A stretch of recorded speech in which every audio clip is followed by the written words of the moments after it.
Match choc entre deux prétendants à la montée en top 14. Score final 16-13, Edmond Atayan et Thomas Milon.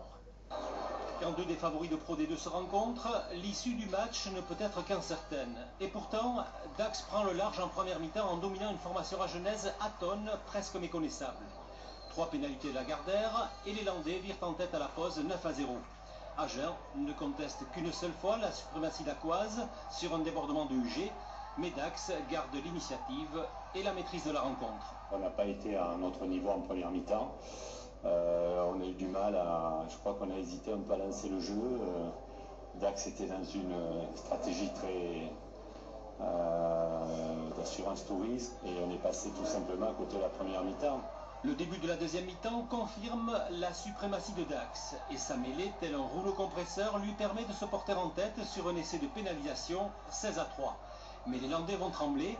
À 10 minutes de la fin, Agen, grâce à un essai de Vaca, se remet dans le match et revient à 3 points.